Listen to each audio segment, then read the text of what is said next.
Good morning from New York, and good afternoon, and good evening. The an audience here from different parts of the world. And it is wonderful to have this global conversation on Pope Francis's central concern to bring people together, Fratelli, Tutti, as the world is celebrating his 10th anniversary as Pope. May I request Father Michael Cummins, CM, to lead us in prayer? Oddly, St. Vincent de Paul never mentions the parable of the Good Samaritan in his writings. But as his first biographer noted about an incident in his life, Monsieur Vincent had such a great sympathy for those suffering people that even though he had not planned to stop in Mascon, he decided to stay. As a good Samaritan, he looked upon these poor people as travelers robbed and beaten by the enemies of their salvation. He hoped to bind up their wounds and provide some sort of help to them. He set up a system whereby men of the town helped the poor while the women looked on after the sick. Inspired by the example of the Good Samaritan, Francis of Assisi, and Vincent de Paul, we pray the prayer that the Pope included at the end of this encyclical. Father of our human family, you created all human beings in dignity. Pour forth into our hearts a fraternal spirit. Inspire in us a dream of renewed encounter, dialogue, justice, and peace.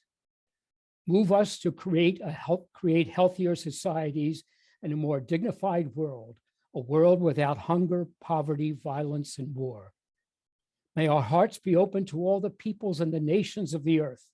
May we recognize the goodness and beauty that you have sown in each of us, and thus forge bonds of unity, common projects, and shared dreams.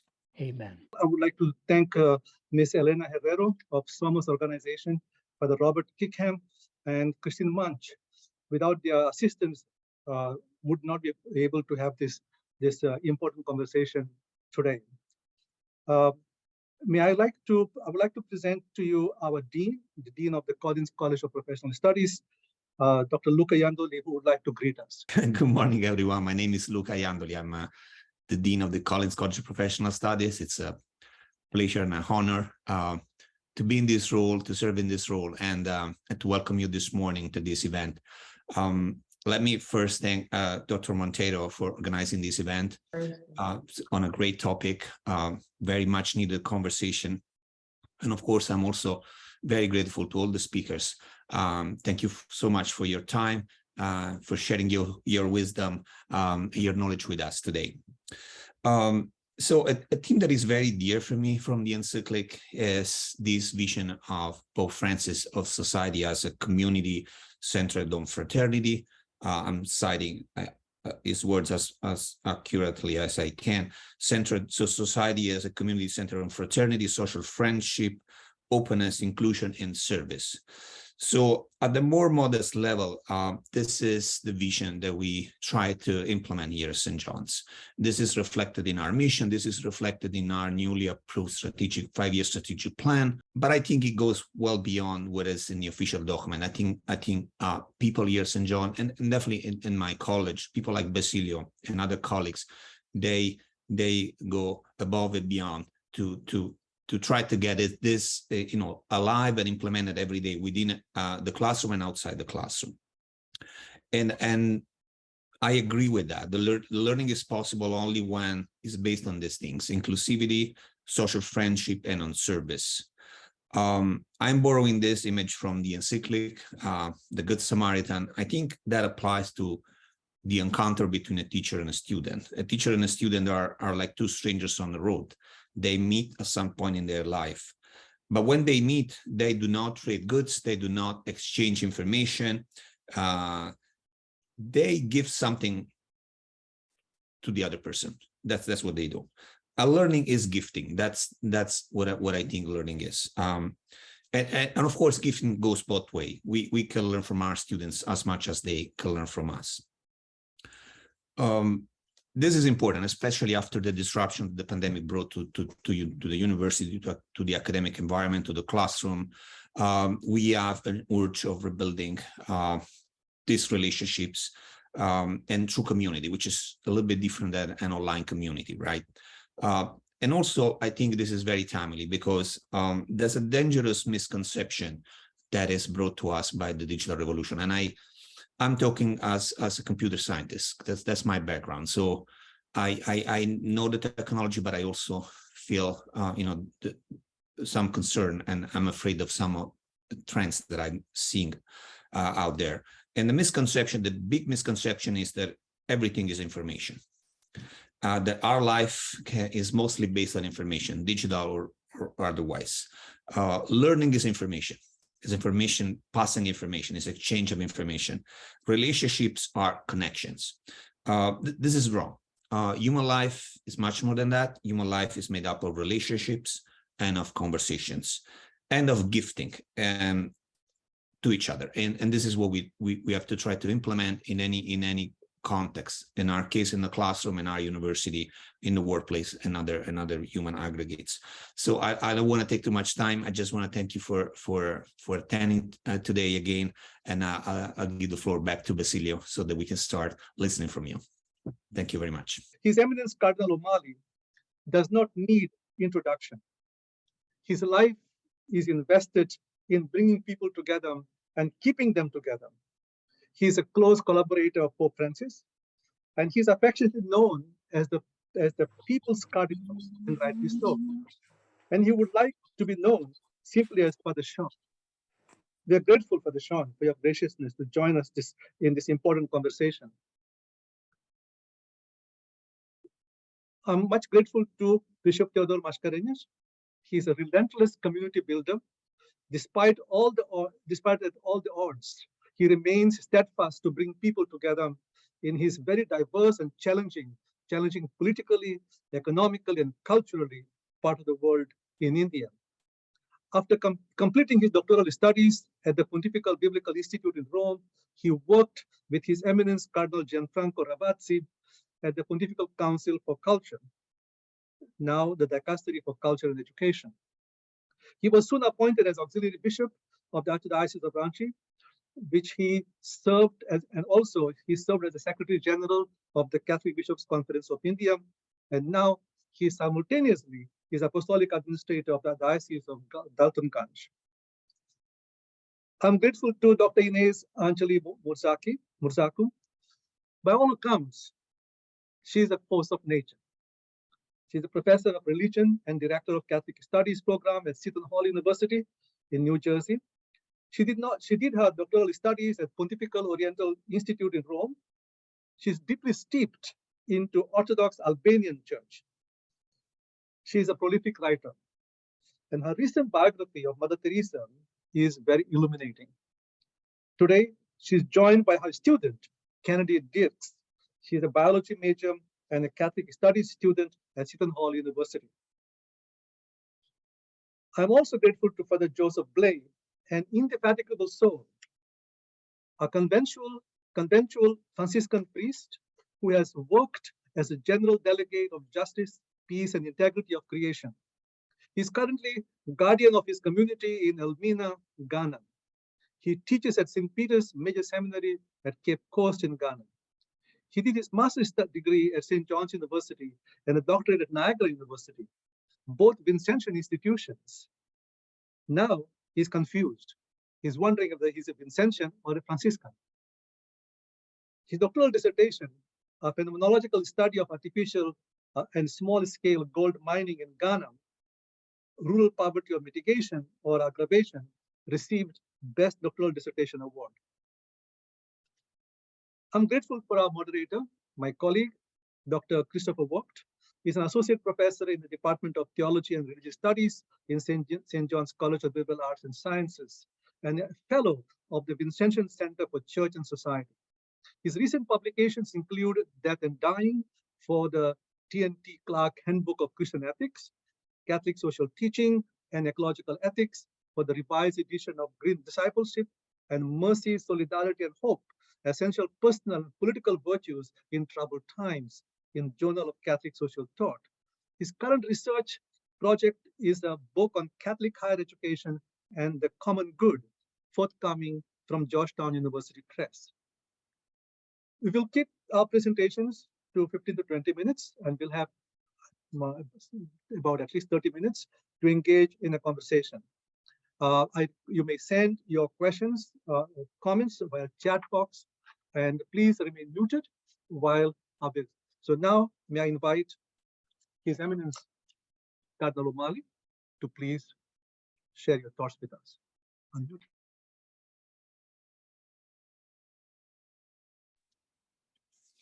Thank you, Dr. Montero. Good morning, everyone.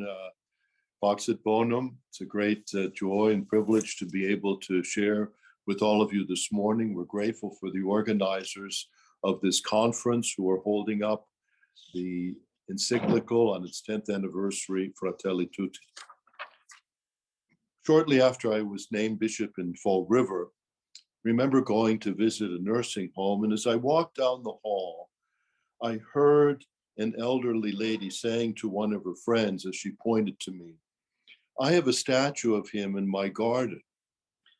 I remember thinking to myself, I hope it's not one of those bird baths. One of my goals as a Franciscan is to rescue our holy founder from the fate of being reduced to kitsch art. By embracing Francis of Assisi as his patron, there's no doubt that Pope Francis has raised the level of conversation about this great saint and underscored some of the most central themes of his life and spirituality.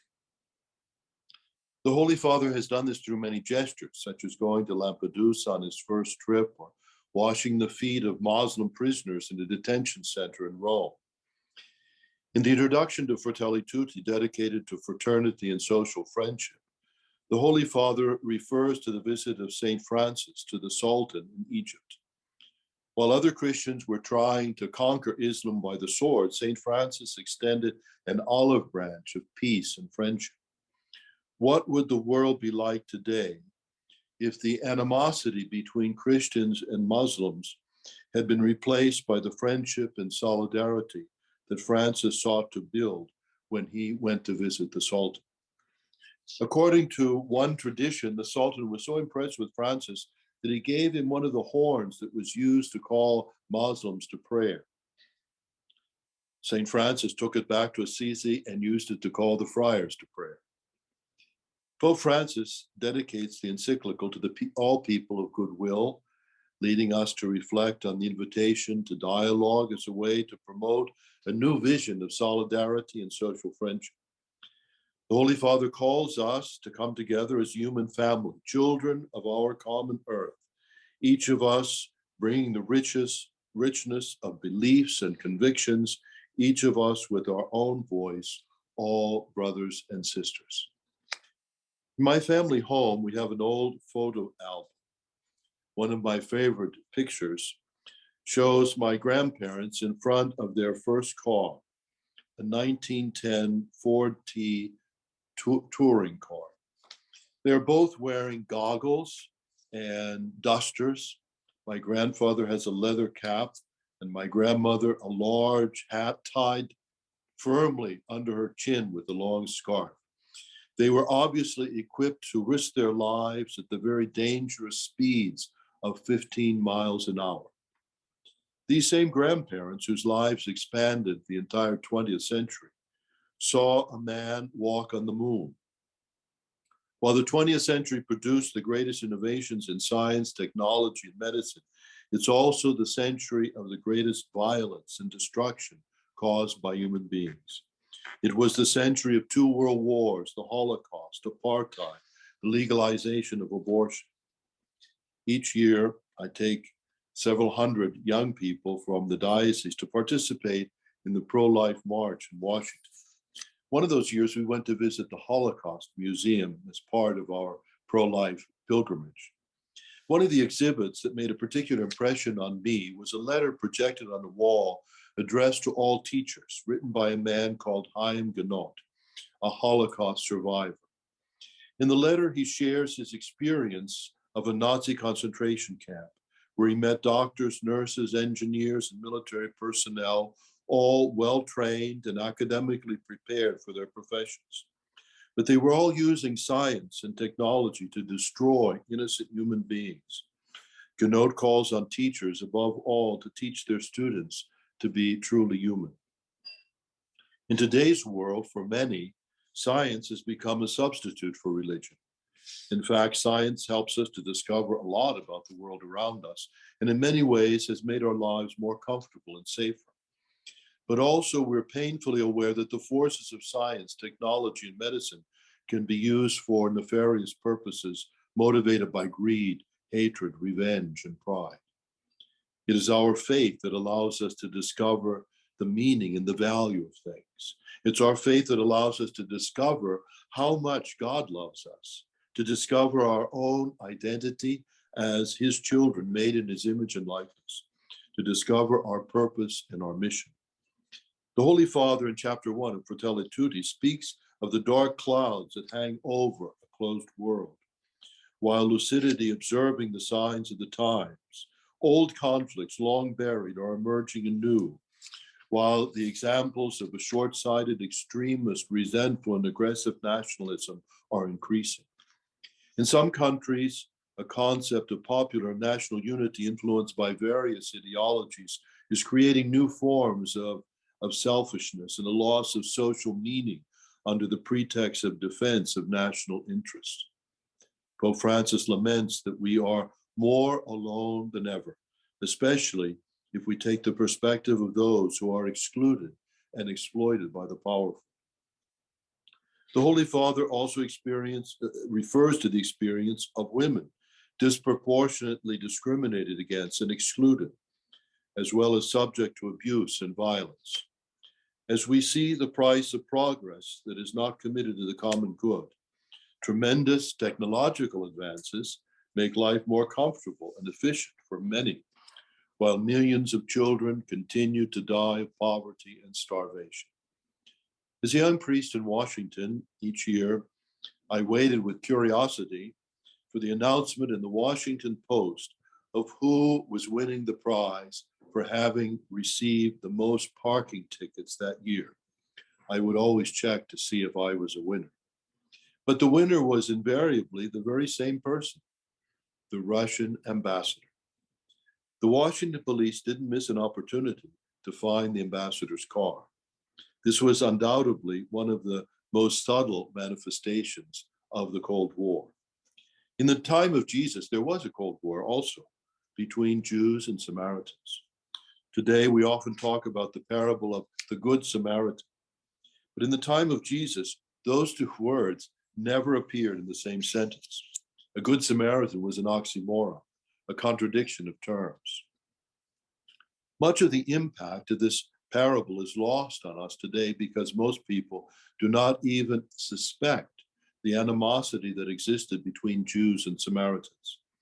Suffice it to say that in chapter 8 of St. John's Gospel, the great insult uttered against Jesus by those who opposed him was to say, "Are we not right in saying that you are a Samaritan and that you are possessed?" The early church struggled with some of these ethnic issues. The Acts of the Apostles relate the controversy that arose between the members of the Hebrew-speaking community and the members of the Greek-speaking community. At the beginning of chapter 2 of Fratelli Tutti, entitled "A Stranger on the Way," referring to the parable of the Good Samaritan, Pope Francis resorts to the same reference to Genesis that was the basis of his eloquent sermon at Lampedusa. Cain kills his brother Abel and then hears God speak, "Where is your brother Abel?" Cain's answer is an answer we all give all too often. Am I perhaps my brother's keeper? In asking this question, God leaves no room for an excuse that appeals to the determination of fatalism as justification for our own indifference. Instead, God motivates us to create a culture in which we resolve our conflicts and care about each other.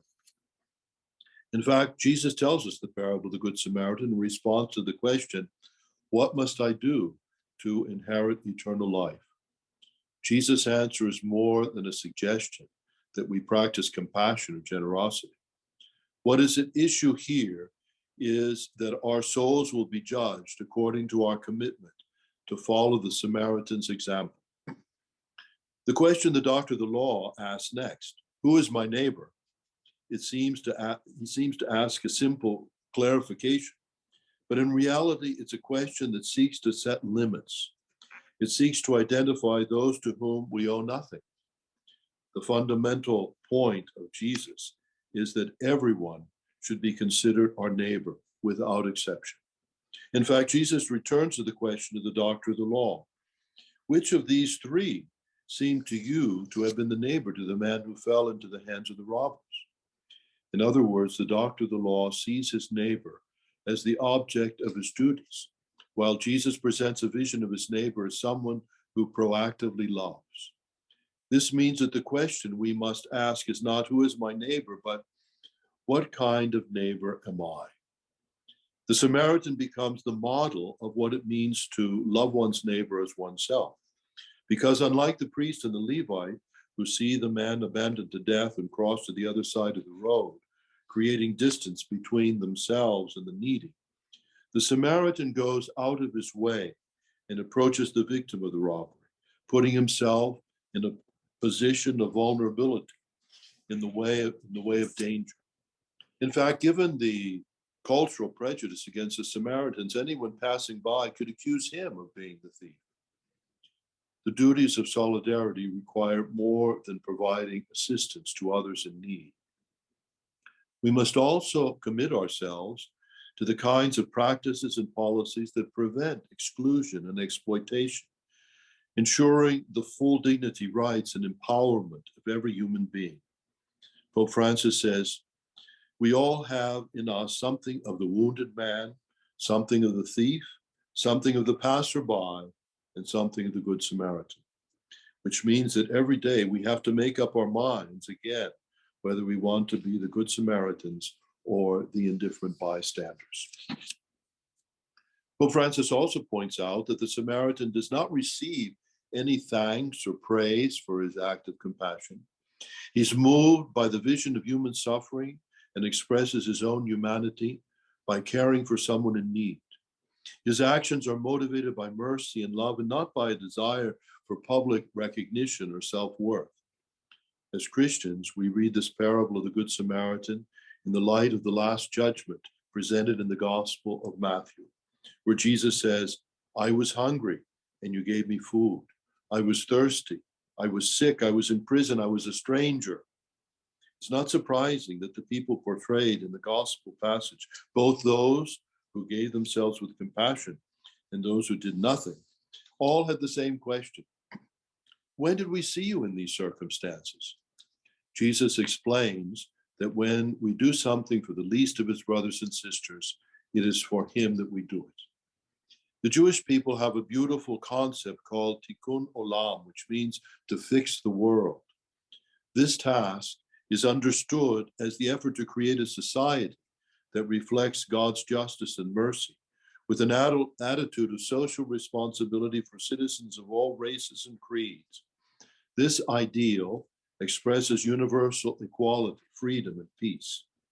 To me, the Jewish concept of tikkun olam is equivalent to our Catholic concept of building a civilization of love.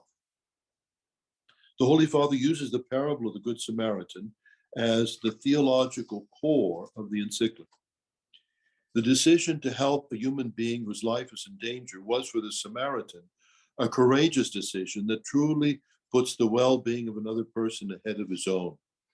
His love of neighbor is directed at a stranger, someone who is not only unknown to him, but on top of that, someone who belongs to a group hostile to his identity as a Samaritan. That hostility finds equivalence in ethnic and nationalistic violence in other countries.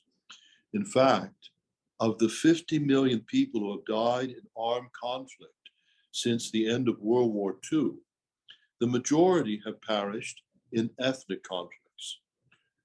Rwanda, Burundi, Angola, Mozambique, India, Pakistan, Bangladesh, East Timor, the former Yugoslavia.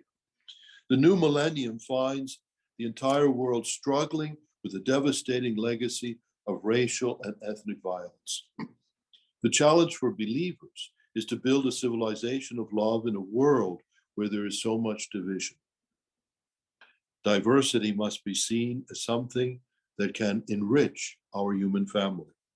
We need to move from fear and mistrust to tolerance, and from tolerance to solidarity. This is not a utopian quest, but a moral imperative for peace and progress on the planet. In fact, it may even be a matter of survival. There will be a civilization of love, or there will be no civilization at all.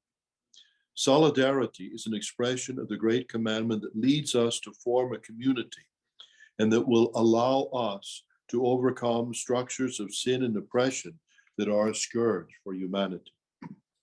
It is not sentimentality or a vague compassion or empathy for the suffering of so many, but rather a firm and persevering determination to commit oneself to the common good. That is the good of each and every individual, because we are all truly responsible for everyone. In the new millennium, we must embrace solidarity as a solution to racism, prejudice, discrimination, as well as to the greed and unbridled competition that have made our planet fragmented and compartmentalized. Solidarity can inspire our young people when they see the witness of men and women committed to social justice and the good of the whole community. As a community, we must celebrate the gifts and the traditions of our neighbors and work together to build a better community where people care about each other. Another important theme in Pope Francis's reflection on the Good Samaritan is the defense of life. In today's world, the man left half dead on the way to Jericho would be a candidate for euthanasia. The Samaritan could have adopted the attitude of the man's half dead, let him die. Or he could have decided to end his suffering. But instead, he chose mercy and solicitude that could lead to recovery, or at least to dying surrounded by love and care. From the moment the state usurps the power to decide that some people are not worthy of living and authorizes their elimination, all human life is in danger. Several years ago, a report on assisted suicide prepared by the New York State Working Group on Life and Law made the following prediction.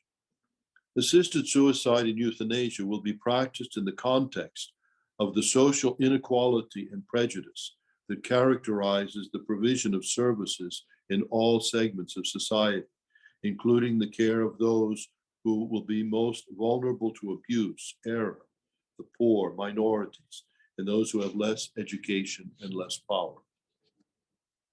Our clear and constant defense of human life is one of the most important social teachings of the Catholic Church. The question we must ask ourselves is, what kind of a world do we want to live in? And what kind of a world do we want to pass on to future generations? Do we want to be a society fueled by greed, individualism, and hedonism, governed by a precarious balance of power between various interest groups? A society where financial considerations prevail over the common good, where material goods have more appeal than virtues and the spirit of altruism and service. It's time to look closely and carefully at the path that we are taking. Are we people who care about people, especially those who are most vulnerable at the beginning and the end of life? Will we make room for everyone at the table of life? Pope Francis is challenging all of us to tikkun olam, to fix our world by embracing the Creator's plan. The road to Jericho must intersect with the path of the Samaritan. The Holy Father is inviting us to be a new generation of Samaritans. Love generates concentric rings like a pebble thrown into the lake. This world is not here by chance. Creation is an act of love. and the world will only be fixed by love when everyone is truly a brother or a sister. Fratelli, Tutti. God bless you.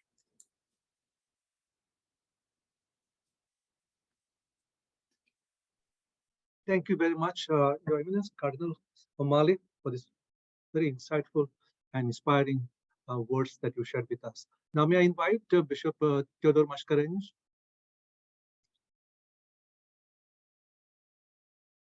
Yeah, good evening from India, and probably it's good morning in the States. First of all, I'd like to thank Father Basilio for giving me this opportunity to share and talk from my own context here in India.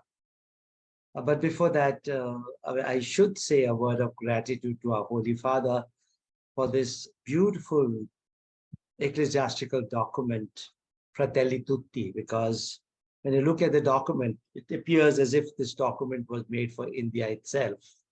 And that's the whole beauty of the way I look at it. I come from a context that is multi-religious, multilingual, and multicultural.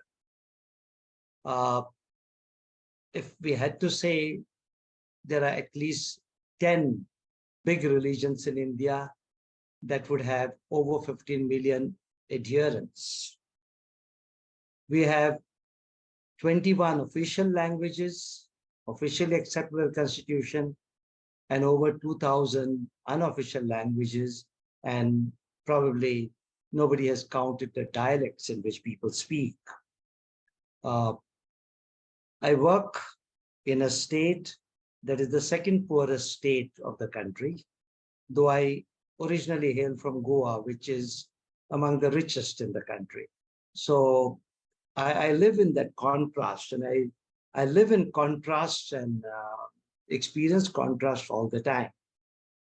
It is in this context that Fratelli Tutti means so much to us. At one time, Fratelli Tutti was almost a concept that was being lived in India. The extreme sense of tolerance that we felt for religions, cultures. We had our own ups and downs in the country.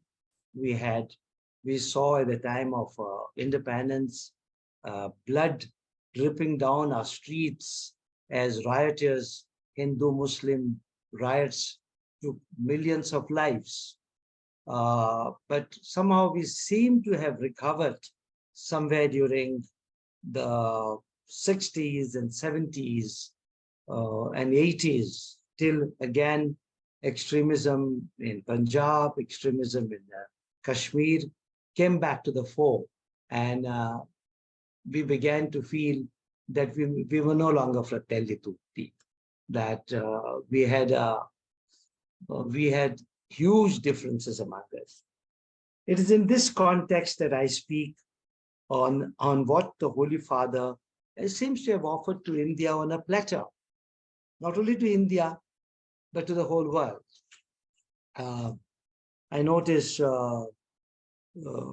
Cardinal O'Malley was speaking about the different problems that exist, and he mentioned India in the whole list of countries where we do have real challenges. And therefore, when we look at this Fratelli Tutti, as I said, I'd like to look at it from a very practical concept, because for us, the Samaritan, Cardinal O'Malley was saying, today, probably we don't understand much what the Samaritan means, because at that time, the historical situation was totally different, that enmity. In India, we do often see that there are Samaritans and there are Jews among us. You change the name of the religion, but the reality is the same. And I'd like to start with what the Holy Father very much says in his first chapter dark clouds over a closed world. And I think that is what India right now is heading towards. I'd just like to bring to your notice, and you must have been watching it on newspapers, Manipur in our extreme northeast, almost bordering China, is facing very, very severe problems right now. The whole problem started with the High Court of the state granting the same rights that were being granted to a minority community, to the minorities or the minority tribals. The majority community wanted also to be given the rights that were being given to the minority. Most of them happened to be Christians. And immediately riots broke out, and explicitly churches were picked up, seminaries of both Protestants, Catholics, all Christian denominations were picked up. In the process, people from majority community also lost their lives, but a number of Christians and tribals right now are refugees. Something that the world should never see. And I think among the dark clouds in a closed world,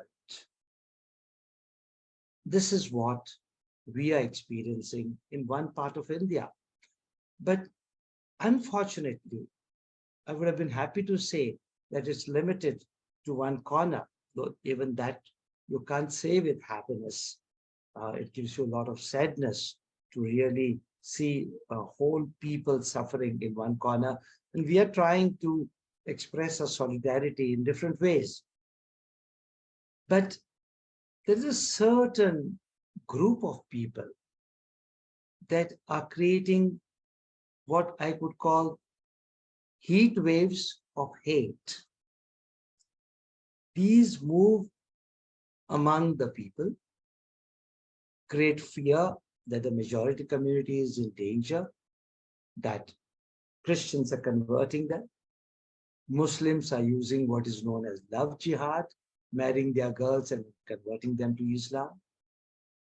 How much is true, how much is not true, nobody knows. For example, 9 states have anti-conversion laws in India. Since 1952 was the first law, anti-conversion law made. Till today, not a single person has been convicted on these laws. Yet, most states want to bring in these laws. People are arrested, put into prison, and then after some months, everybody is out with nothing having ever happened. It is in this context that we think of these dangerous clouds that are hovering over our universe. And when we talk about this, the dark clouds over a closed world, I come to the next very important chapter that the Holy Father brings. A stranger on the road. I was just saying, I work in the second poorest state of India, where about 41% of our population in the state of Jharkhand, where I work in 2 dioceses, as Basilio mentioned.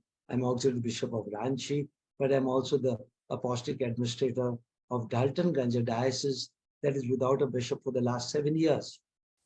And when I move towards the jungles, sometimes I see the monkeys on the road waiting, and I was just pointing out to the apostolic nuncio the last time, about 3-4 months he was with me and we were traveling together. And I told him, you peep out of your window, don't open the window, but peep out of your window and see how monkeys would kneel down, join their hands and beg for food. Now, the tradition is that monkey is considered a god by a section of the Hindus. And therefore, almost most of these people, when they pass, they'll stop and they put food for these people. So every time a car passes, the monkeys from the forest will come around and they'll almost stand on their knees, join their hands or put out their hands. And when the nuncio saw this, he was very, very thrilled, I should say. But among these monkeys, as I move with my driver, sometimes my driver points out that monkey, he says, he's a tribal, he's from the place. That old monkey, he says, who stands alone now, probably about 50, 60 meters away from the rest of the group, he says he has been thrown out of his community. And even if you throw food to him, no other monkey will go next to him. He can eat his food peacefully. But when you throw food into this group of monkeys, there'll be one or two who will bully the others and push them out. And there are some monkeys who will grab everything while the rest always remain far aside or don't dare to come. And even if they dare to come, one is enough to drive them out. When the reflection of stranger on the road, I see the stranger monkeys often, and so much to learn from their community, how they exclude people, how they manipulate among themselves, how some get the food and some remain as lean as ever. I have been seeing them for over a year and a half. Some of those are as they are. We try to throw something to that thinnest fellow. He never gets it because the other ones rush and they are faster than him or push him out. It is in that type of a world very often that my community lives. Excluded people, marginalized people, people who are frightened to go to court, for people who are frightened to go to the police, people who are frightened to fight for their rights, and others. Huge mining. We say our state suffers from the resource curse because it is the state with the highest amount of coal deposits, bauxite deposits, the magnesium deposits, iron ore deposits. Yet we have the poorest people of all because things are just moved out of the state with very little coming back to the people. I think it is in this type of a world. I'm just giving two classic examples of how Fratelli Tutti means so much for us. It means so much to us because it actually exposes our own contextual world and it calls us to a very, very big reflection. Communal violence that is taking place subtly or openly, hate speeches, one little WhatsApp message is sometimes to start a riot. We have become so delicate that the Holy Father speaks of a closed world, the ideologies that capture us, that ultra-nationalism. He speaks of this common home. And what a big jump from Laudato Si to Fratelli Tutti, while keeping the connection. If Laudato Si was the getting together of all creation, Fratelli Tutti is a special gathering together of all humanity. And it is in this real interaction with each other, when we see people of different religions. We have right now, I'm in Karnataka, a state, where even within the church, there are fights going on, whether we should use the Kannada language, the Malayalam language, or the Tamil language, with people almost coming to blows with each other sometimes over a language. It is only Fratelli Tutti that will teach us that the language of love, the language of the heart is what Jesus came to teach us. And if we can learn from Fratelli Tutti how to bring our world closer, I think will make this world a much happier place. So when I think of Fratelli Tutti, I think of a stranger in the world, dark clouds, and the Pope speaking about engendering an open world, being open to each other. You know, again, while I come from a state that has a very high level of poverty, I also come from a state where Christianity came through the Belgian missionaries, to the Australian missionaries, to the American missionaries, through the Italian missionaries. And they left a mark on the hearts of the people to the extent, till today, probably we have the last Belgian priest left with us in our diocese. Till today, they remember the first Belgians that came, those people who are living, including people who are not Christians. We've had this beautiful, during the COVID period, the Ranchi Catholic Archdiocese served almost 7,000 migrants for 3 months. We had to give them shelter because there was a lockdown.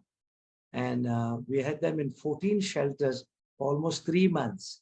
A lot of generous aid came to us from abroad, even from New York and different places. And the beauty of these shelters was this, that they came from all religions, all languages, all cultures. They stayed together, they ate together. But what made them live together was that necessity of survival. Do we really need to go to that extreme that the world has to teach us that we have to stay together to survive? Or do we go by what Fratelli Tutti teaches us and Pope Francis calls us the journey of peace together? It is this experience that I want to bring to you, that India is not only about communal tensions, not only about poverty. We also have this beautiful tradition where people help each other, but Germany, United States, these have been our two major benefactors. Italy, other countries in Europe have been helping us move ahead with our mission of bringing people together. Today, when I speak to small children, I find the need to tell them, we are all children of one God. Do not allow anyone to divide you. I never thought 30 years ago I would have needed to tell this to our children, because we went to play, we played together. When we hit each other, we never thought he's a Muslim, so I hit him. He's a Hindu, I hit him. He's a Christian, I hit him. The latest we had in one of our schools was 2 boys fought over some petty thing. One happened to be a Hindu, one happened to be a Muslim. In no time, the 2 communities were almost at war with each other. Things have become so delicate because of these dark clouds, because hatred is being spread. And that hatred, I keep repeating, can only be fought if we bring the vibes of peace, if we can spread that love of Jesus, if we can really say that God is with us, that God is the Father of all, and that we are all His children. Because Fratelli Tutti does not mean anything else other than that whether I belong to India or to the United States or to Germany or to Italy or to anywhere in the world, or to Ghana or to Nigeria, we are all brothers and sisters. It also means whether I speak your language or you speak my language, or if we do not speak each other's language, the language of love should cross everything, should supersede everything. It also means that our cultural differences should not divide us, they should enrich us. Thank you for giving this chance to share with you what I felt I should say from our Indian context. Thank you. God bless you. Thank you so much, Bishop Theodore, for your passionate sense of your life that you live and that you presented to us. Now may I invite Dr. Ines Anjali Musaku, please. Yes, I'm here. If you can give the share screen to Kennedy, she's Sure. yeah, she's available. Yeah.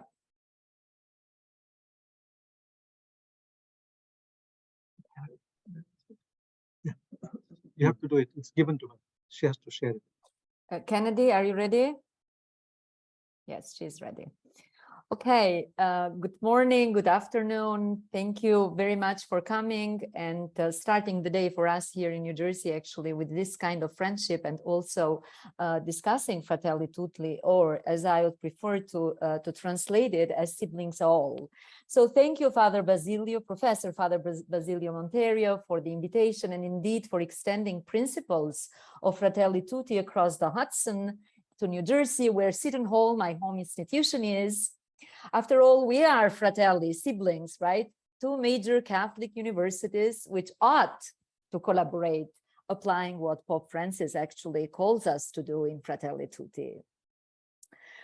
Pope Francis could not find a better place to have signed his new encyclical of 2020, 3 years ago, Fratelli Tutti, than in the beautiful, wonderful city of Assisi.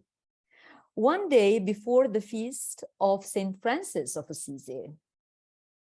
St. Francis gave rise to a spiritual life whose fundamental heart was precisely the recognition of being brothers to each other, brothers and sisters to each other.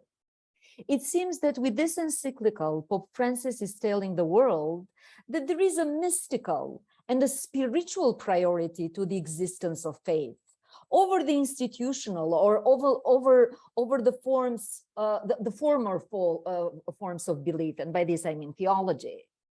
Assisi is the locus that represents all of this mysticism, all of this spirituality, and not only for Christians, where there is the historical memory of the saints, but is the city of brotherhood, the city of peace, the city that I have seen in action actually among my students, as you are going to see, that brings people from every walk of life, from every religion together.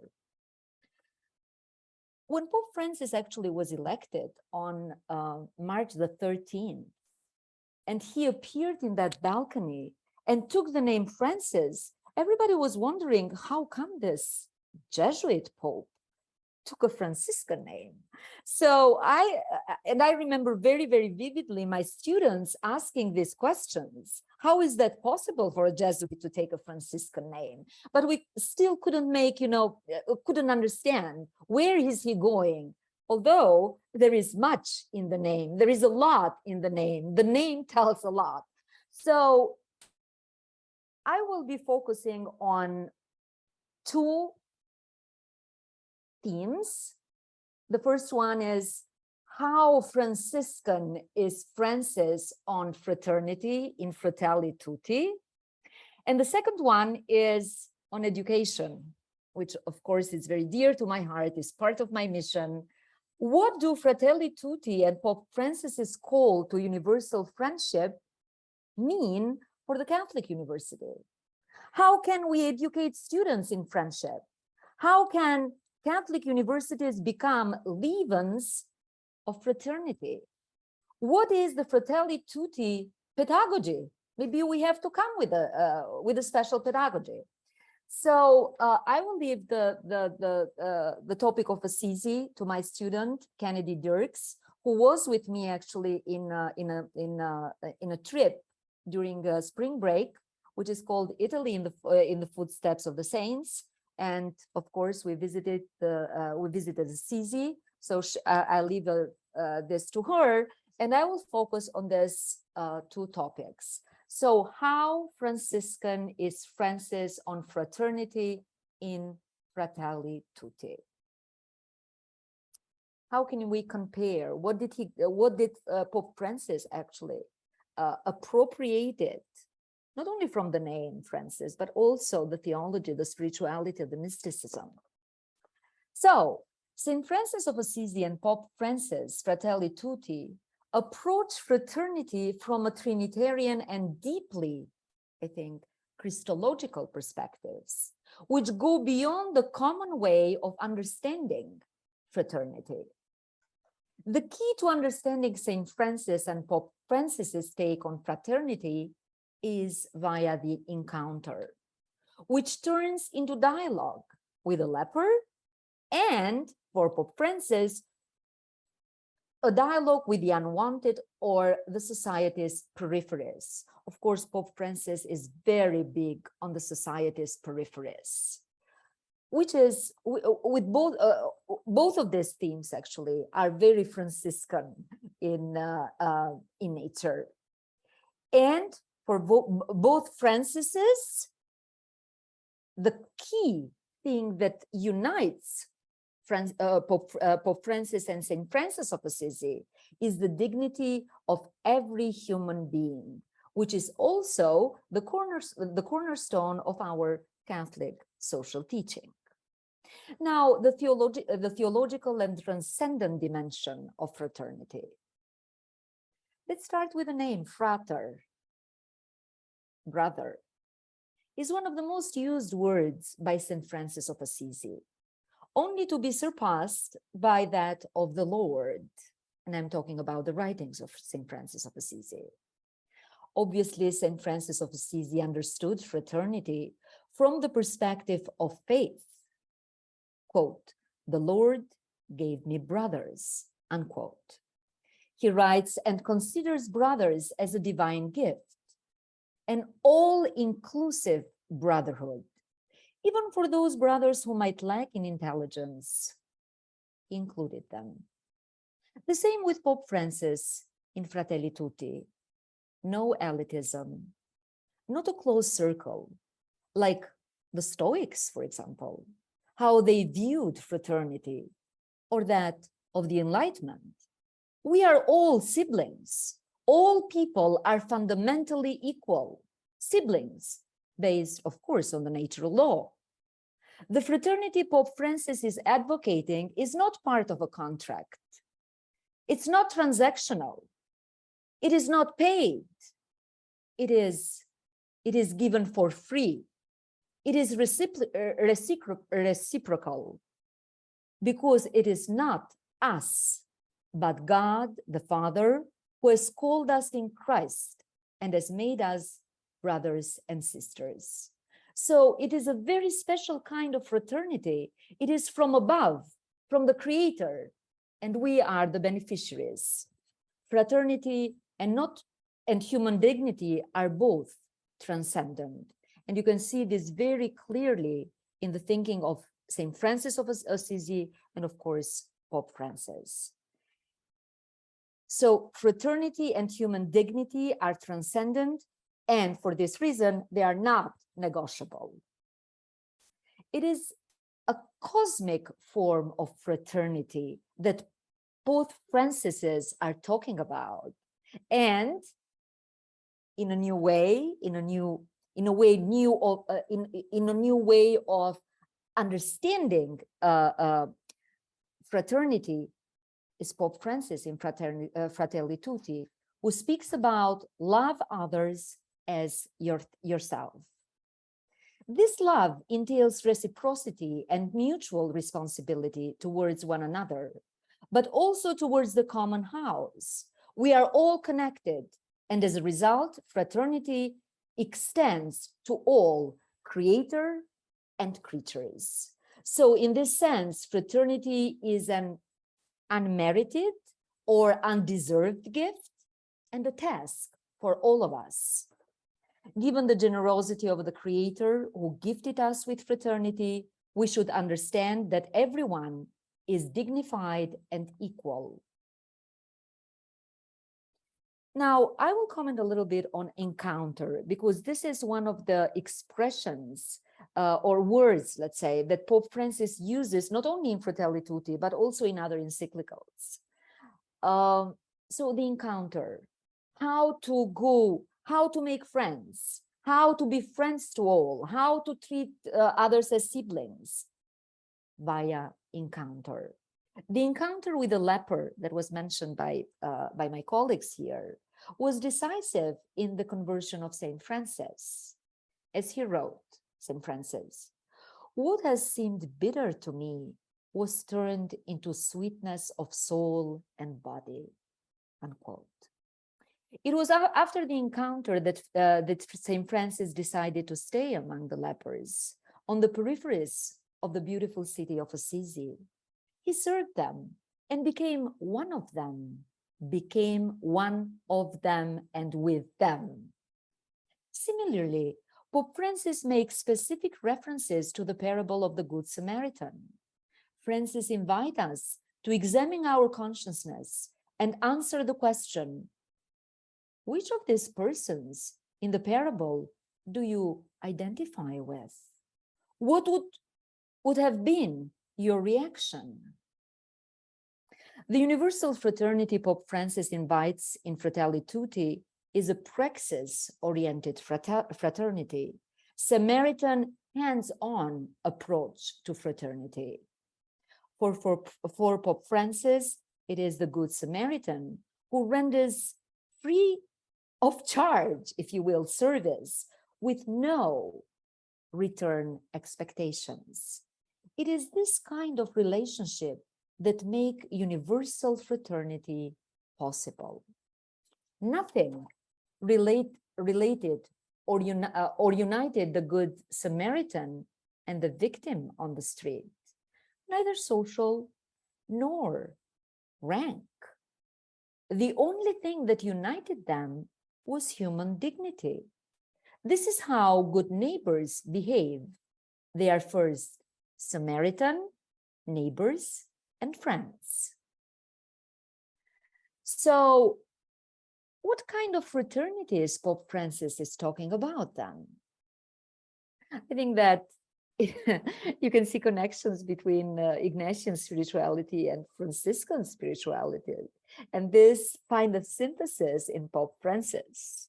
So for Saint Francis of Assisi, fraternity means for one to be joyful neighbor to the friend and to the foe, the thief and the robber.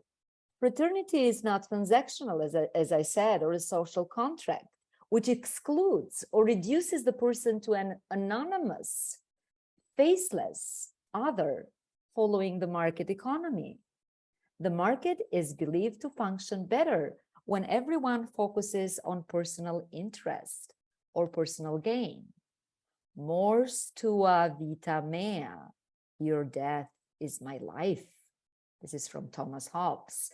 And this is a negative anthropological concept, which both St. Francis actually and Pope Francis strongly are against this type of thinking. So then, what is the way to fraternity according to Pope Francis, while using both the Ignatian spirituality and also Franciscan spirituality? I think that what he offers in Fratelli Tutti is unity in diversity. And again, here is still very much in line with Saint Francis of Assisi. Saint Francis of Assisi sought the unity of all without, and this is important, without losing the uniqueness of each brother. His model of the friar is not an idealized or an abstract model of the brother, will be too abstract or hard to follow. No, the friar that he is describing in the rule is very down to earth, it's a model to be followed, to be aspired to, if you will. He proposes, and this is St. Francis of Assisi, he proposes a mosaic of brotherhood, if you will. Friars, all the members of the fraternity will compose the mosaic of authentic friar minor, according to St. Francis. Now let's move to Pope Francis. Pope Francis goes for an enhanced, I think, specificity in concreteness in his Fratelli Tutti. Pope Francis talks about the polyhedron, which reflects convergence of all its parts, while each preserves the uniqueness. For Pope Francis, fraternity signifies unity in diversity, complementarity of differences, if you will. Fraternity is possible, according to Pope Francis, if the right balance is kept between the universal and the particular, global and local, difference and complementary. And for this, encounter is one answer, and the second is dialogue that I can discern from Fratelli Tutti. Pope Francis' articulation of Catholic vision of education, and I'm going now into the second question, educate and cultivate fraternity, the Catholic University and fraternity. Pope Francis' articulation of a Catholic vision of education exemplifies how this vision is a means to dialogue with others, to encounter and then to dialogue, because I think that the encounter is the first step to dialogue. The Church's multiple educational traditions are part of its outward-facing mission, the nature of the human person, created in the image and the likeness of God, but wounded by sin, by original sin and other sins. This demands, therefore, the presentation of an educational philosophy or set of underpinning principles, which is intentionally fraternal. Education becomes a process of encounter and dialogue with the other. And this is something that I aspire to as a faculty member, as an educator, to encounter, to dialogue with my students, with my colleagues. A few weeks ago, in February, actually, the 25th, 2023, Pope Francis had an audience with the rectors, professors, administrators, and students of the Pontifical Roman universities. The Pontiff renewed his idea of the university, of the Catholic University in this case, as, quote, indeed, the university is a school of harmony and consonance among different voices and instruments. It is not a school of uniformity. No, it is one of harmony and consonance among different voices and instruments. He repeated this twice. So you see the key words: harmony, many voices, many instruments. Pope Francis's vision of a university is chorus, harmony. And this, of course, goes hand in hand with St. John Henry Newman's idea of the university as a place where different forms of knowledge and perspectives are expressed in symphony. So what is the conclusion? What does Francis say in Fratelli Tutti to us professors, to the educators in general? Of course, educate the Fratelli Tutti way.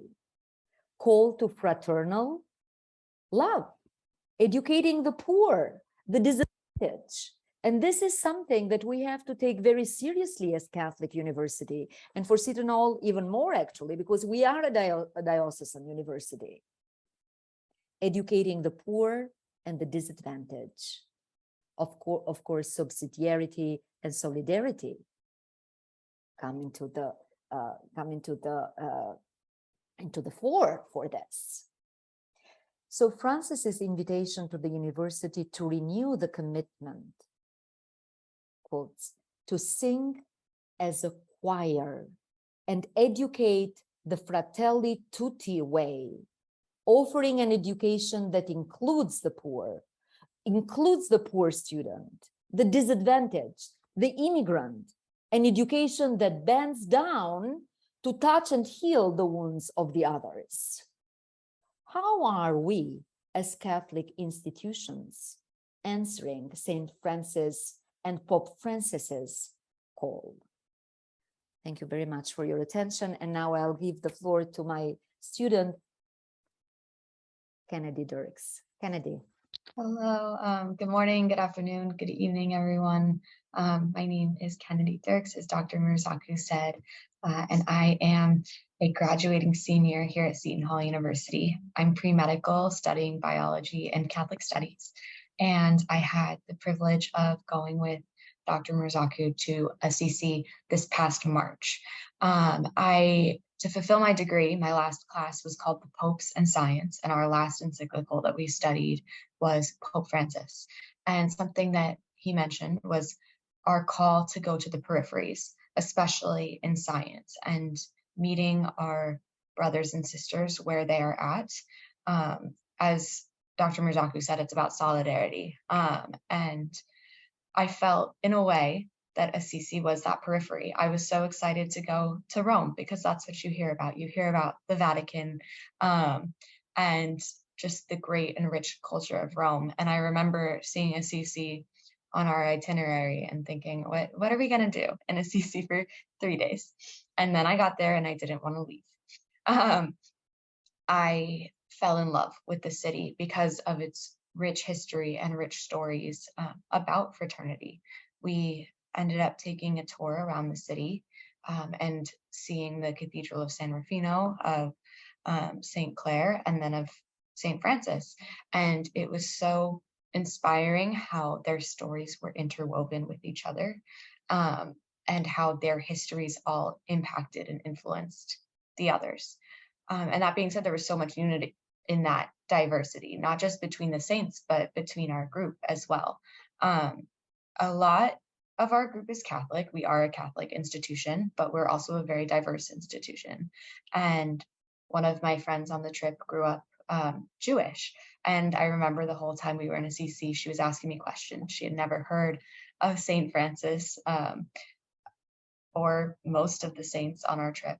We were at the Basilica of the Angels, and she came up and asked me like the significance of St. Francis to our Catholic Church. And it was very, again, inspiring, just being able to have that open dialogue and conversation with someone who was so curious. And it felt like something that Pope Francis has called for, is that dialogue and that understanding with someone who may not share the same knowledge that we do. And just by having those conversations, despite our difference in belief or religious traditions, we were able to grow in friendship and fraternity. We bonded over St. Francis. I remember we spent one of our afternoons, we had just time to roam around and get to know the city. And me and a group of 4 of us just wandered around the city of Assisi, and we popped into the quiet basilica because we could. And we took a closer look at the paintings and just bonded over the beauty of that, and really got to experience friendship with each other and friendship with the saints. And I feel like I know so much more after my visit in Assisi, and I've grown, oh my gosh, tenfold, thousandfold in my faith since that trip. And it's so nice knowing that I have these examples in our church to look up to as I do my best to spread the word and engage in dialogue with my friends here and abroad. And it was an absolutely wonderful trip and a wonderful experience. And I'm so grateful for Pope Francis's leadership and how that inspired me, you know, that kind of cyclical inspiration of he is inspired by the saints, particularly St. Francis, and in turn, how that has inspired me. So it was an absolute privilege to visit Italy and experience that fraternity with my friends, my classmates, and the saints. And I'm very grateful for that experience. Thank you so much, Kennedy. And thank you very much, Dr. Murzaku, for sharing with us your very profound thoughts on how education itself could become a space of dialogue and building fraternity. And now may I invite Friar Joseph Blay. Thank you. Just a minute to share the screen. Yes, you can. You share the screen. Yes. Okay. You have my screen? Yeah, you see it.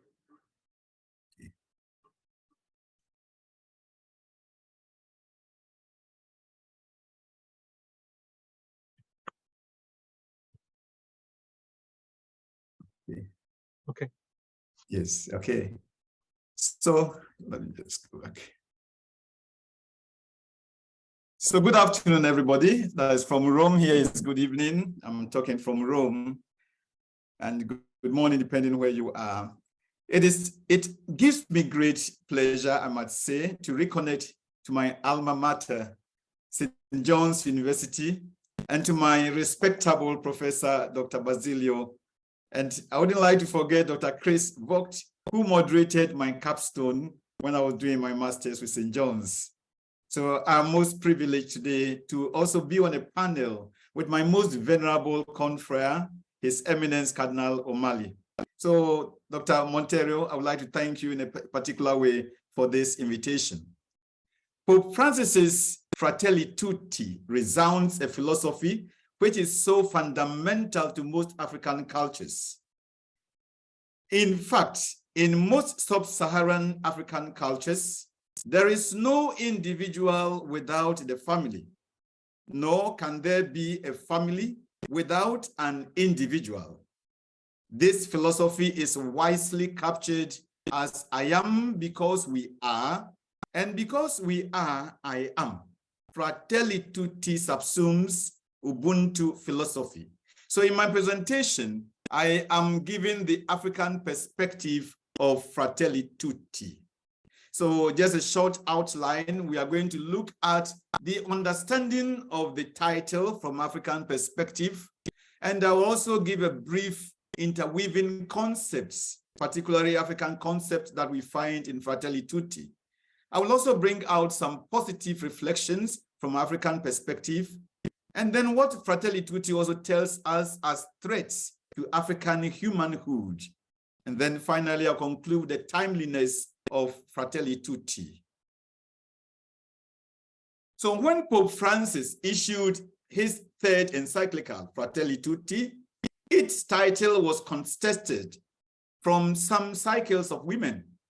They were disappointed that despite the progress the world has made on gender equality, Pope Francis would still choose a gender-biased title. Why not Fratelli Sorelle Tutti, that is brothers and sisters? So some women felt they were cut off by this encyclical and they were not willing to come together for this dialogue. And if they would, very reluctantly. Most sub-Saharan African cultures do not have problem with the title of Fratelli Tutti. This does not negate the fact that some African cultures suppress women. Nevertheless, most major cultures in sub-Saharan Africa has one word that represents brothers and sisters. For example, among the accounts of Ghana, a brother is Onua, a sister is Onua, and brothers and sisters are called Inuanum. Among the Igbo, a brother or sister is Na Umuna. Among the Lingala of the Democratic Republic of Congo, it is Indeko for a brother or a sister. Among the Swahili of East Africa, it is Ndugu.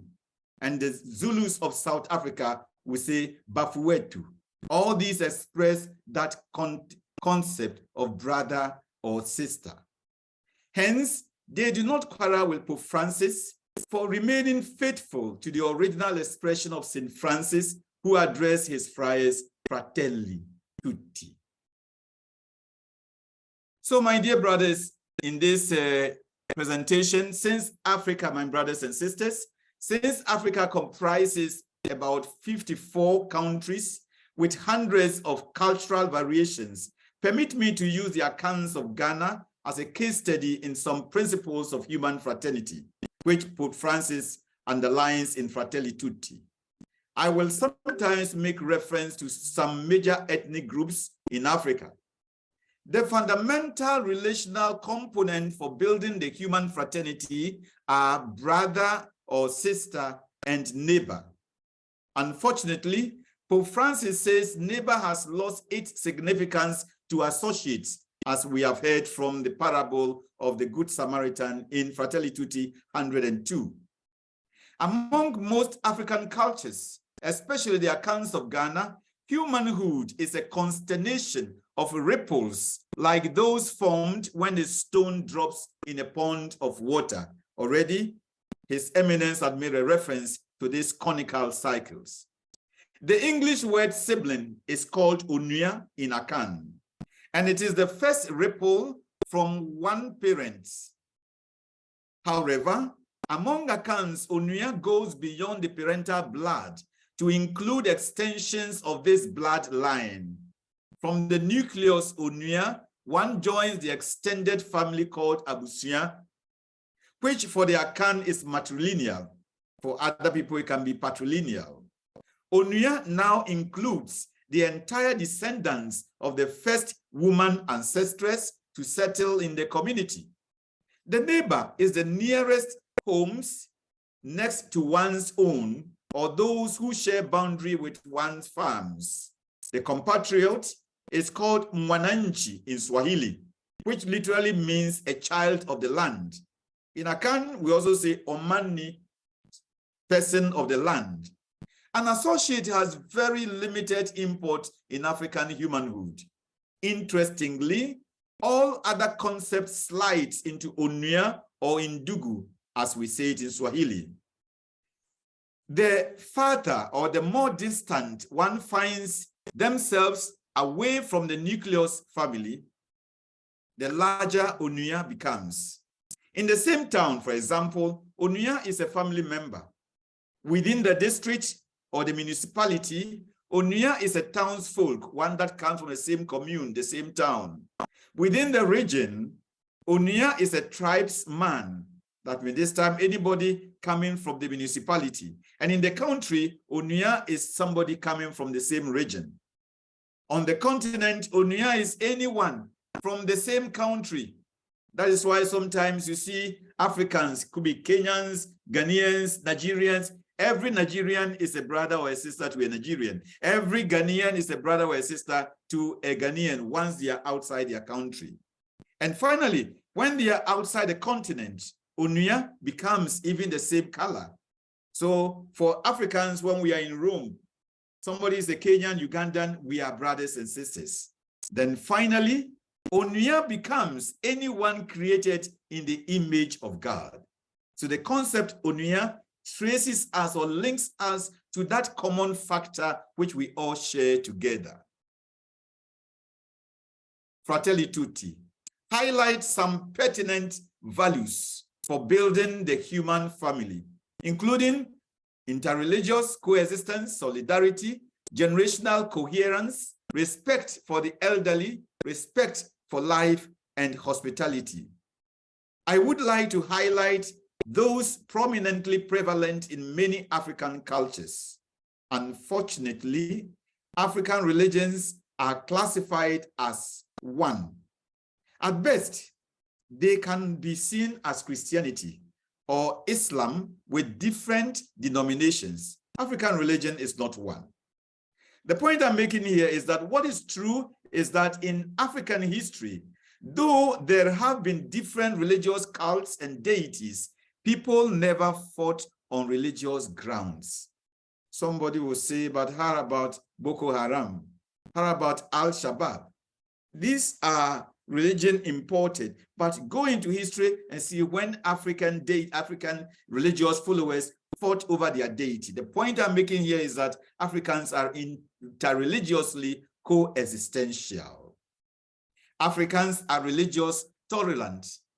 A typical example in Ghana, I think about 2 years now, when the Ghana National Chief Imam celebrated his centenary birthday, he climaxed it with a Thanksgiving Mass in the Christ the King Catholic Parish in Accra. In African No one slept hungry in traditional African setup while other members of the family threw food away. That was solidarity. Ubuntu philosophy is solidarity. People may be sick and have nothing, but the family will contribute. Even now in Ghana, people contribute to bury their dead. Traditional African homes incorporate all age groups. An Akan proverb says, if some people chewed for you when you were teething, when your teeth were growing, chew for them when they are losing their teeth. That is respect and gratitude to the elderly. Elders are respected, and the youth solicit their experiences and wisdom. Africans respect life. Ghanaians have a cliche of hospitality. Just open the Google Drive and just place the Ghanaian hospitality. Now it has become a household name to Ghanaians.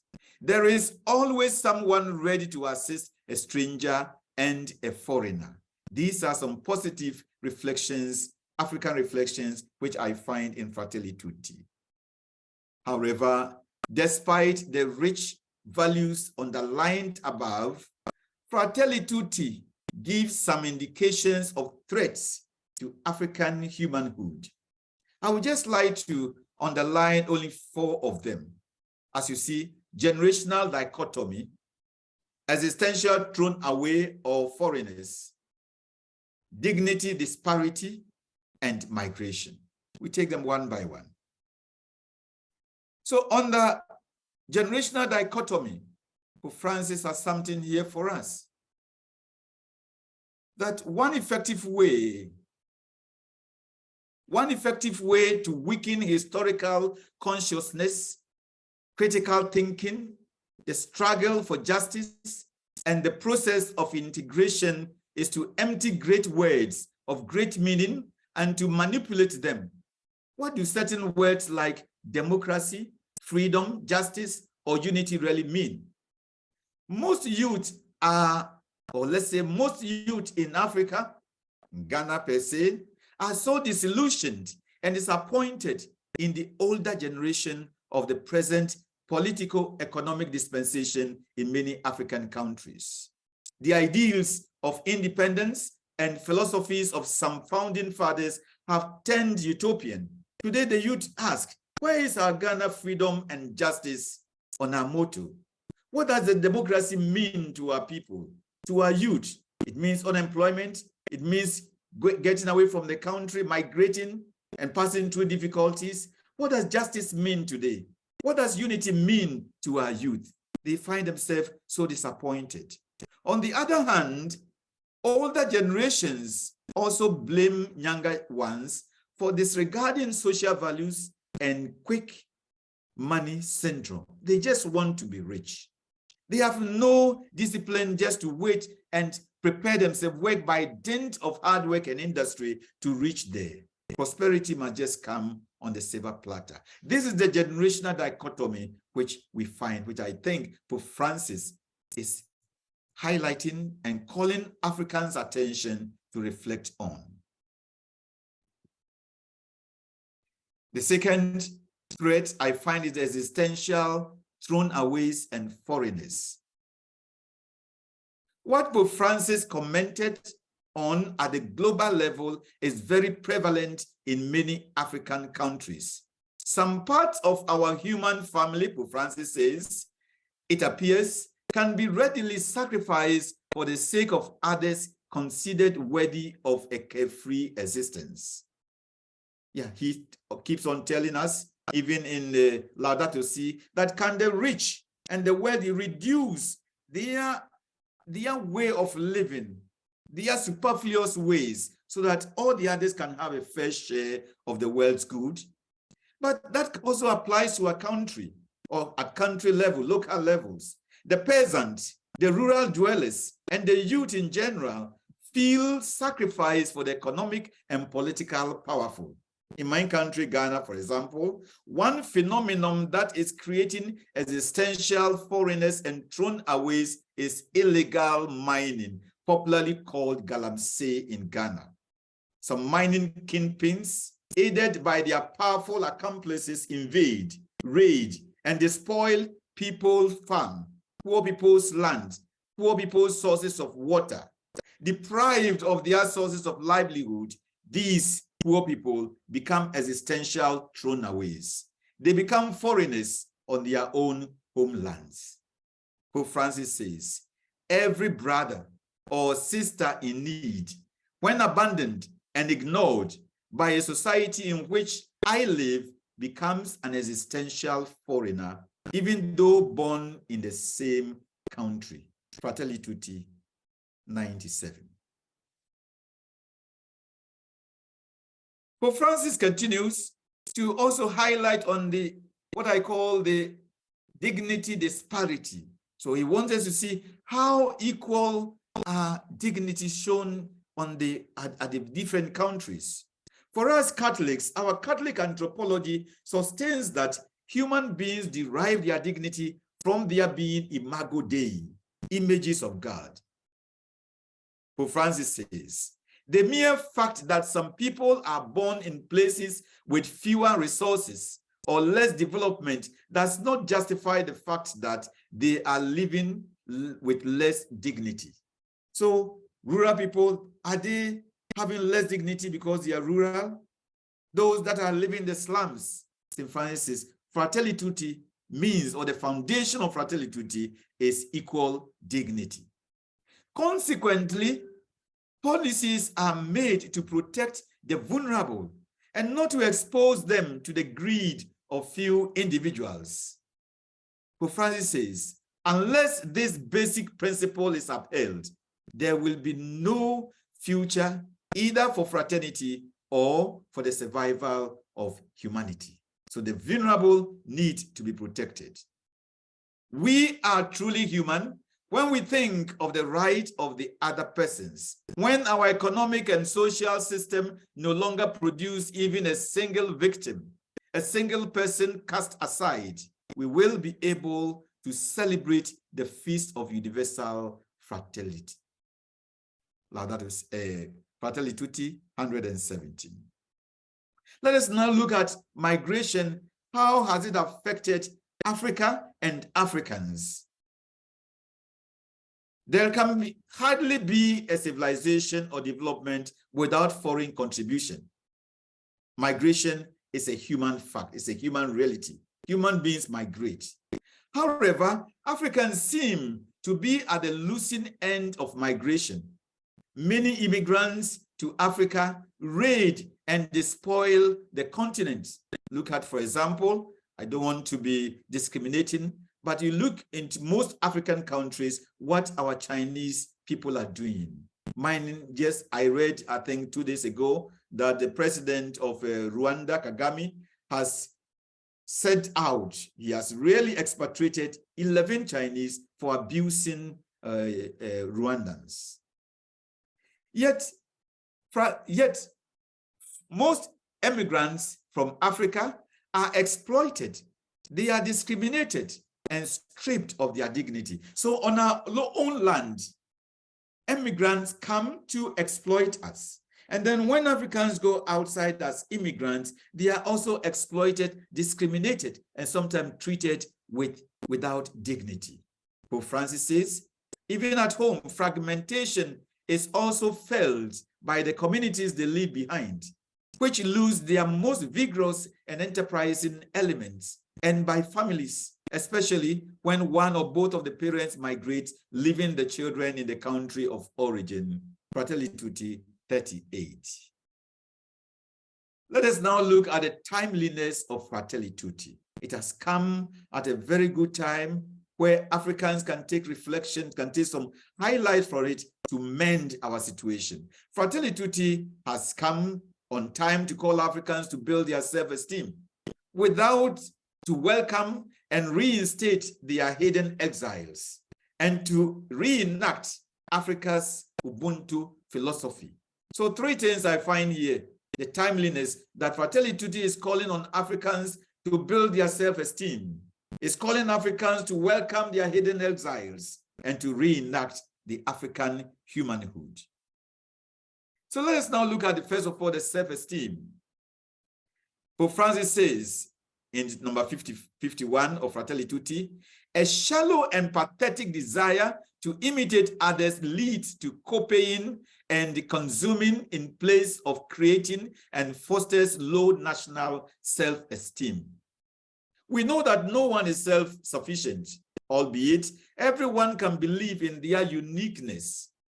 Unfortunately, many Africans think the more foreign food, the more foreign dresses, the more foreign appearance they show and put on, the more human being they are. That is the loss of the self-esteem. And when people have low self-esteem, they can hardly develop their own destiny. So Pope Francis says, destroying self-esteem is an easy way to dominate others. So Fratelli Tutti calls us to this insight. Let us now look at the welcoming, reenacting, and reinstating the existential exiles, the existential throwaways, the existential strangers. Who are they? Fratelli Tutti mentions them: the disabled of the society, the aged, the widows, the orphans, the singles, the rural dwellers and poor of the slums, the dispossessed, and then the natural environment, even our environment, our forests. So Pope Francis refers to these who live on their own lands as people without any rights, not even citizenship. These need to be re-enfranchised. They need to be welcomed home and empowered with dignity. Whereas some countries without forests are afforesting, Ghana is deserting her forest through illegal mining. And I believe this is the same also in countries like Zambia and South Africa, Tanzania, and others. So Fratelli Tutti calls us to reenact our African philosophy, our African worldview of what it means to be a human being. Any form of destitution suffered by any member of a particular society is an indictment on that society. So we need to develop the awareness that nowadays we are either all saved together or no one is saved. Number 137. We need to develop the awareness that nowadays we are either all saved together or no one is saved. In the Ubuntu language, they say Ubuntu, Ngubuntu, Ngabuntu. And that means a person is a person through a person. So you cannot be there alone. You are there through somebody, and through you also, somebody must be somebody. Ubuntu, Ngubuntu, Ngabuntu. So in conclusion, I just want to cite one or two paragraphs from Holy Father Francis. For me, this is the thesis statement of Fratelli Tutti. He says, unless we recover the shared passion to create a community of belonging and solidarity worthy of our time, our energy and our resources, the global illusion that misled us will collapse and leave many in the grip of anguish and emptiness. The notion of every man for himself or everyone for themselves will rapidly degenerate into a free-for-all that will prove worse than any pandemic, worse than any COVID. For me, this is the thesis statement of Pope Francis in Fratelli Tutti. We need to recover that unless we are all saved, no one is saved. Again, St. Francis, according to Pope Francis, heard the voice of God. He heard the voice of the poor, the infirm, and he heard the voice of nature. He made of them a way of life.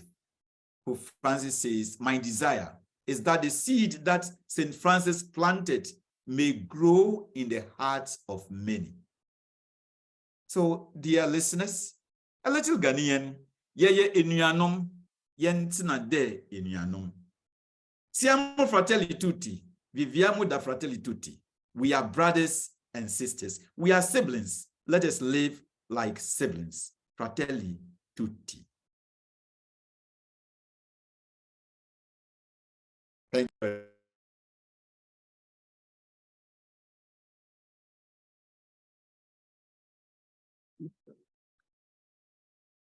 Thank you very much, Joseph, for this wonderful presentation. Now may I invite Chris Pope, my colleague, to please engage in a small conversation. Unmute, unmute yourself, Chris.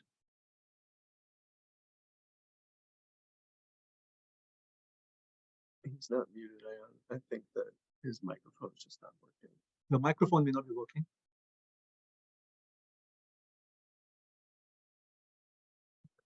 You're unmuted. Yeah, he's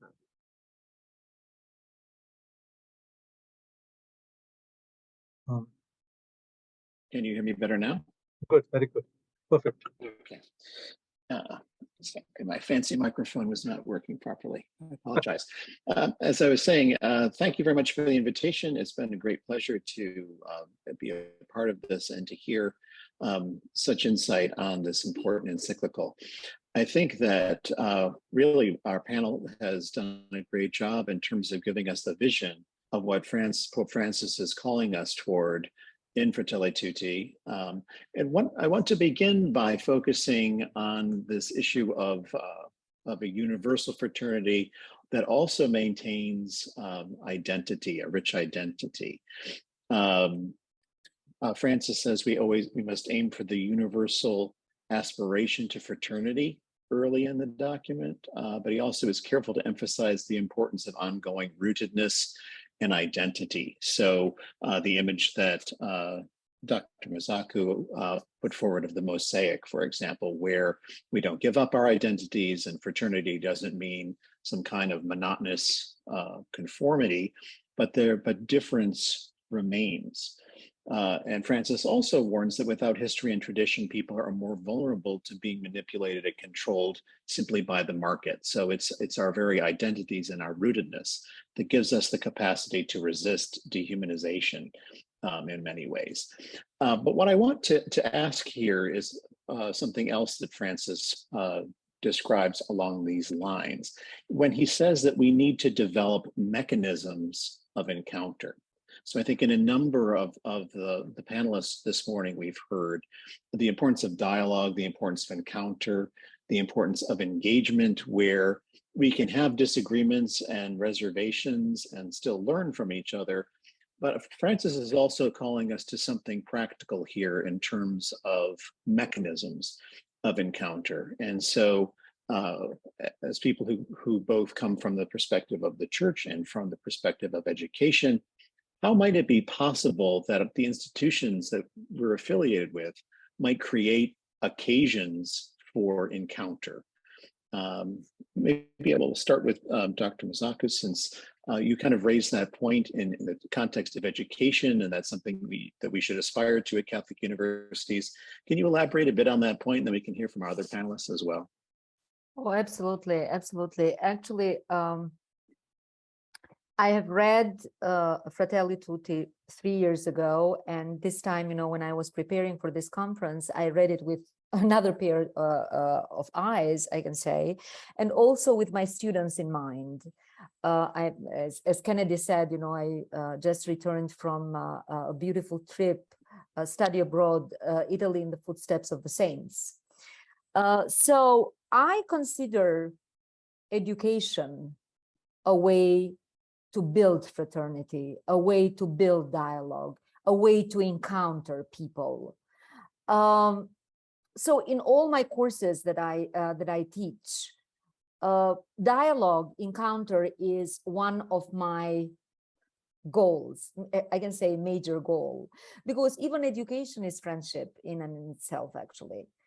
You can, if you think, and if you go as a faculty member with this in mind, that I am going, of course, the academic material, we are going to deliver the academic material, but the response of the students needs to be in dialogue, right?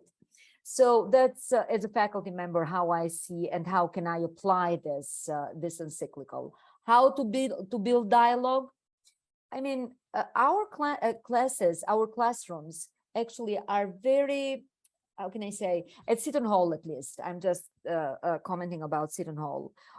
we are a Catholic university, but we are attracting more and more students that come from other religious traditions, not necessarily Catholic. And as Kennedy said, you know, in our trip and in my trips, when I bring students to Italy, now I've seen a trend that there are more, you know, students that are not even Christians. They are Hindus, they are Muslims, they are Jews. And then we encounter, but it's an encounter that goes both ways, right? It's an encounter that goes amongst the students, but also with the saints, you know, as we did in this trip. So I see a practical side of this encounter.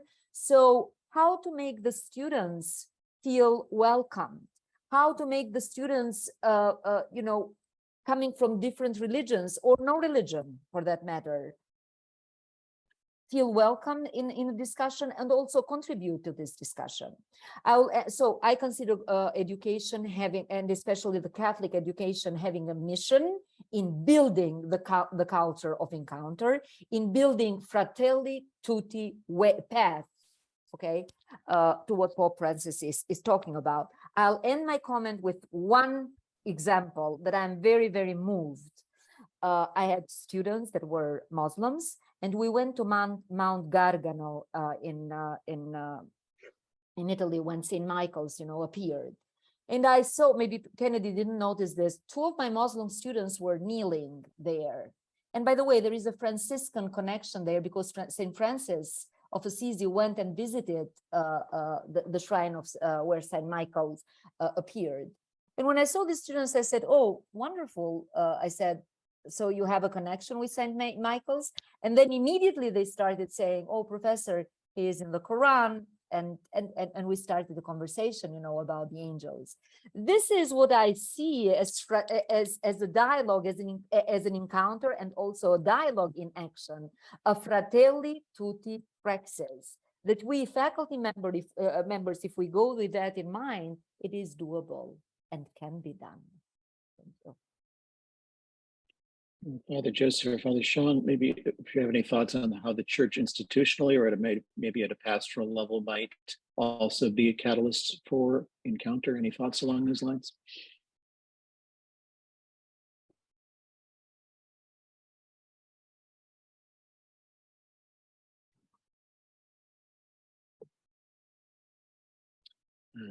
If not, we can move on to another question. That's fine. So part of there was a lot of discussion about identity and potential for conflict, and of course that can run along racial and ethnic lines. Oh, sorry. But the Sean is there. Needs to be unmuted. Oh, I see.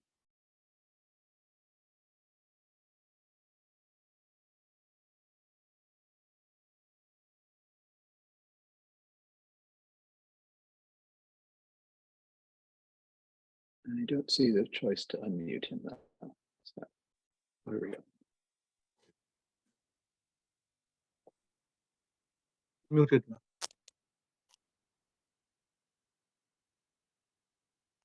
Hello. Hello. Yes, can you hear me now?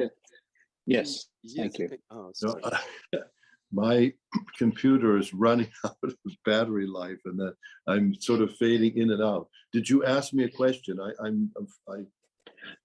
I'm sorry, sorry, Archbishop. So the question was about how the church, either at an institutional or a pastoral level, might be a catalyst for moments of encounter in a more practical way, that we have this vision of the need for encounter and dialogue across difference, in terms of more practical strategies or pastoral strategies for making that happen. Well, I think that the church has many opportunities, because in our Catholic Church, there's an intersection of people from so many different ethnic groups and social economic class. And when Cardinal O'Boyle decided he was going to integrate the Catholic schools in Washington, this was years before the Supreme Court integrated the public schools. His first step was to invites leaders from the Black Catholic community and leaders from the white parishes to get together in each other's homes and share with each other what their experience was in the segregated schools and in the racism that they experienced. And out of those dialogues, then, he was able to successfully integrate the Catholic schools, and even the Supreme Court justices, the justices of the Supreme Court went to consult with him about how it could be done. And actually, his attempts were much more successful than those of the government. But of course, they were based on faith and bringing people together to speak with each other, to share each other's experiences, and to have that kind of a dialogue that led to a change of heart and deeper understanding. Certainly, in our own archdiocese here, where we have people from so many different ethnic groups and different groups that are coming into to Boston, our parishes are a place where they do intersect, and so bringing people together to form friendships and to have a greater appreciation of the richness of our humanity and how we can share the values, the experiences, and the traditions that that humanize all of us. Thank you very much. I want to turn now actually to the state of civil discourse, something that Francis also raises in Fratelli Tutti around politics.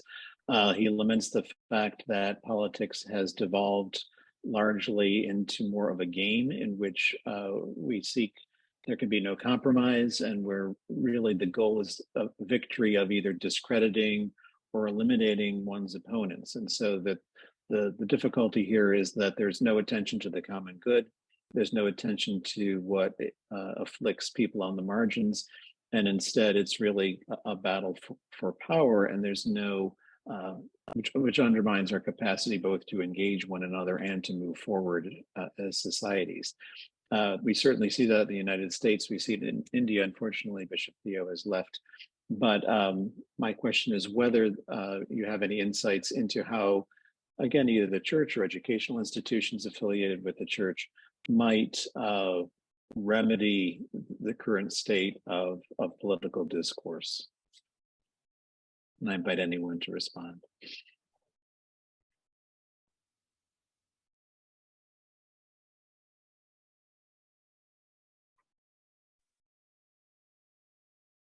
Anyone would like to respond? Cardinal O'Malley or well, I think we all feel very frustrated by the kind of atmosphere that exists in politics and sometimes even in the church. The Holy Father has presented to us this synodal way as an opportunity to come together and learn how to listen to each other in a prayerful attitude, seeking the truth and seeking the guidance of the Holy Spirit to be able to come together. I'm hoping that that this will be a way of helping us as Catholics to learn how to listen patiently and respectfully and allow the Holy Spirit to guide us on that path, looking for unity and truth. It was kind of shocking to see these statistics that came out showing that in the United States, patriotism is down by 30%, religiosity is down by 30%, desire to have children is down. And I think a lot of this is because of the anger and the divisions that people are seeing. And obviously, the antidote to all of this is solidarity and the spirit of Fratelli Tutti, calling people to discover their common humanity, the common goals that we have, and to work together to build a better society. But if we continue just shouting at each other instead of listening, the situation is only going to get worse. On the side of the education, if I interact, of course, we teach a lot of students, myself coming from the School of Diplomacy and Political Science, and looking, at politics as a vocation. It is a vocation to common good, bringing the common good, seeking the common good.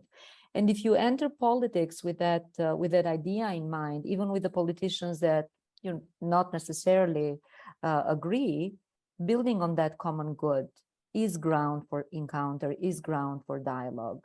But as Cardinal O'Malley said, it's very unfortunate the situation that we have in politics, but unfortunately even in our church, two groups always fighting with each other, and that's not Catholic at all. So yeah, building that, and I think that the more we educate with the spirit of Fratelli Tutti, I hope that we will see the seeds that we implant via education. So the vocation of the future politician. This is what I want to stress. Thank you. That's helpful. I think also just grounding it in the spiritualities, as you were speaking about earlier as well, and Cardinal O'Malley's suggestion about the synodal way. I know there are a lot of connections between education and the synodal way in terms of how the dynamics of the classroom are managed. I wanted to get Joseph in the conversation, though. Joseph, in terms of the Fratelli Tutti's emphasis on the importance of the common good and attentiveness to people on the margins, any thoughts about how it might shift things in an African context toward those priorities from your perspective as someone who's worked on this issue of mining and many other issues about people who are on the margins? Any thoughts along those lines from you? Yeah, thank you, Dr. Vogt. So that is exactly the concern when we are looking at the poor and the deprivations that they are suffering, because it's all about the things that they had in common. And now you have few people who just want to dispossess them and then take over these common goods. In our traditions, I think in most African countries, you have the traditional leaders who are like the custodians of these common goods, such as rivers. Rivers belong to nobody. So the river belongs to everybody. Anyone who goes there to fish and fetch water and this. And now we have these rich miners, you have these politicians, you have these economists who just come, take over, maybe by bribing people few, and then they destroy everything. So now what happens to the things that they could get free? So this is what is causing that disillusionment, that disappointment, that hopelessness in the youth. I think in talking about the dialogue, my most concern is that the link between the younger generation and the future. And we have to also put, I think Pope Francis has come out with two encyclicals and then one important exhortation, pastoral exhortation, post-apostolic exhortation, as the Christus Vivit. So if we are talking about the youth, where he asks a question in Laudato Si 130, 160, what world do we want to leave to the youth? So what does the Pope say about the youth in the Christus Vivit? That has to enter into dialogue with Laudato Si and then with also Fratelli Tutti. So when we are able to play these cards together, then here we'll come also to know that the common good is not so much for those who are alive, but it's something that we inherited from our predecessors and something that we have to leave for the generation, the world that we want to create for those who come after us. Thank you for sending that note about intergenerational solidarity, which is certainly another one of Francis's themes. I'll turn it back to my colleague, Dr. Monteiro. Okay, thank you so much.